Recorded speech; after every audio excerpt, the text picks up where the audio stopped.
Good morning, class. My name is Kalpana Tripathi. Students, we are starting our history second chapter, New Kings and Kingdoms. So let's start. The death of King Harshvardhana marked a sudden end to strong and stable political rule in India. Between 750 CE to 1200 CE, there was a rise of numerous small regional kingdoms in the Indian subcontinent. These newly emerged kingdoms were constantly trying to conquer the other smaller kingdoms. Since Kannauj had already gained prominence during the reign of Harsha, it continued to remain a seat of power in North India. A number of rulers in this era engaged in contest battle with each other to capture Kannauj. Why they want to capture Kannauj? Because Kannauj was a very fertile area of Ganga plain. Okay, so that's why the main resources of the taxes were revenues were the agriculture. Okay, so the Kannauj is very important for the North India. Okay, so the all the small and kingdoms were fight battle with each other to capture the Kannauj. Okay, so now we see the pattern of new development. Which types of pattern was developed in that era? Okay, so during the time, many prominent warriors and rich landlords known as Samantas rose in a new powerful class who held great influence in the society. They were referred to as Mahasamantas or Mahamandaleshwaras became independence ruler in some region. Suppose I am giving you an example of this what's happened. Suppose कि एक king है okay और उनके अंदर में बहुत बड़ी territories है ओके तो इतनी बड़ी टेरिटरीज़ को एक किंग जो है वो अकेले हैंडल नहीं कर सकता, उसको एडमिन नहीं कर सकता। तो होता क्या था कि जो बिग लैंडलॉर्ड्स थे, बिग लैंडलॉर्ड्स या फिर वॉरियर्स जो थे होते थे उनको एक एरिया जैसे सपोज़ करो एक छोटा सा एरिया उसी लैंड के अंदर दे दिया, एक बड़ा लैंड दे दिया जाता था कि आप इस पे क्या करोगे, एडमिन करोगे, अपनी मिलिट्री रखोगे, रेवेन्यूज़ कलेक्ट करना, ये सारे पावर उस छोटे मतलब सामंत को दे दिया जाता था। महामंडलेश्वर या मंडलेश्वर जिसको कहा जाए उनको दे दिया जाता था। ठीक है, एंड इनकी ड्यूटीज़ क्या होती थी कि ये जो किंग थे उसके प्रति लॉयल होते थे और they can give gifts and they can help with the armies whenever they need. Okay, so इस तरह से ये जो नया पैटर्न आया था रन करने का एडमिन को चलता था। और जब ये मंडल या ये मतलब ये सामंत या महामंडलेश्वर जो होते थे अगर ज़्यादा पावरफुल हो जाते थे तो they can reject the kings to give any help और वो अपने आप को एक इंडिपेंडेंट टेरिटरीज या एक इंडिपेंडेंट किंगडम वो कर लेते थे, घोषित कर लेते थे। इसका एक हम अच्छा सा एग्जाम्पल देंगे कि Dantidurga the Rashtrakutas chief declared his independency from Cholas rule.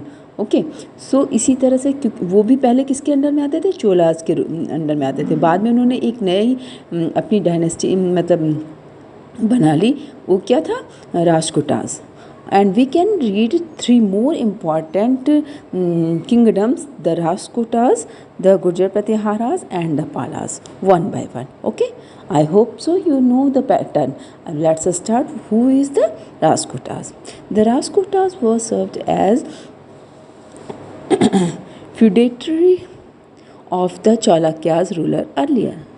Dantidurga, the Rashtrakutas chief, declared his independence from the Chalukya's rule in the second half of the 8th century and made Malkhedas as his capital in present-day Gulbarga district in Karnataka. He was not a Kayas by Chhatris by birth. Okay, one more thing, in that time, in that period, the Chhatris were the have to right to govern or rule. Okay, so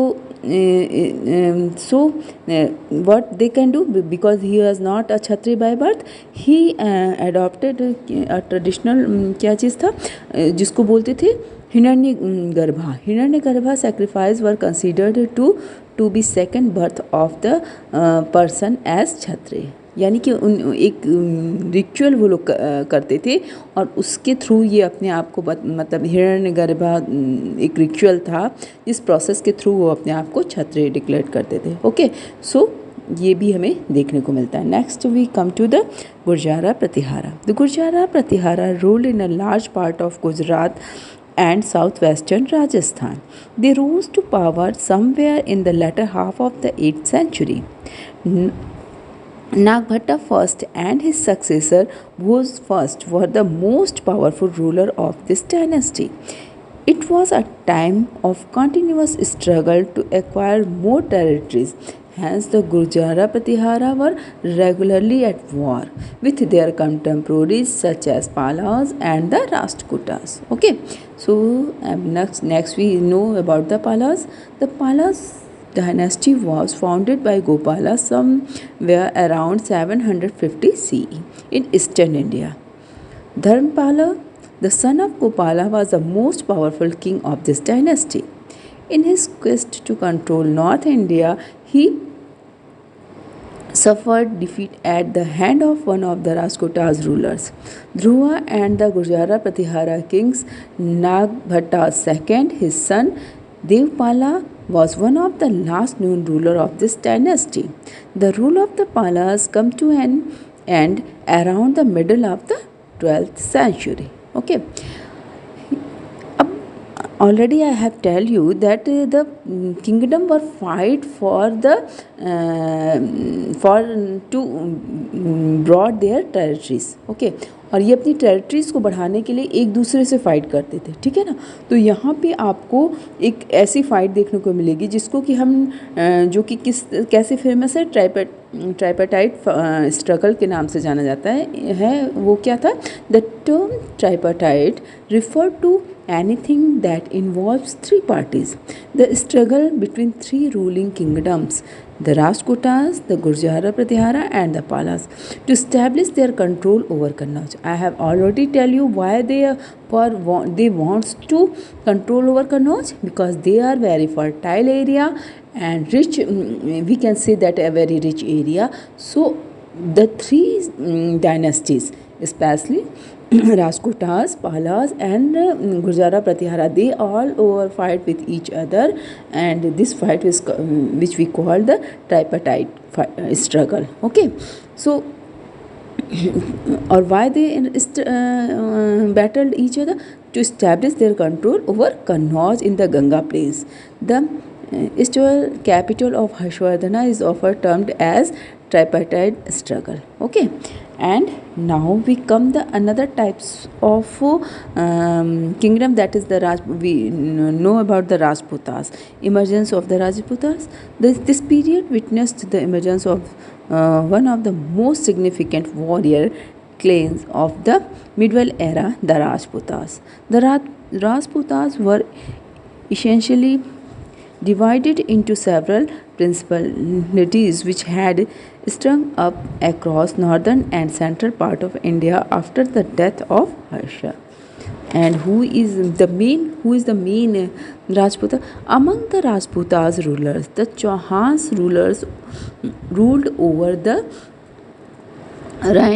around Delhi and Ajmer. Okay, Prithviraj Chauhan from 1168 to 1192 was the greater ruler of this dynasty. He was a courageous warrior. His achievement and exploits have been described by his court poet Chandra in an epic poem titled Prithviraj Raso. He fought and defeated Sultan Muhammad Ghori, an Afghani invader, in 1191, but finally lost to him in 1192.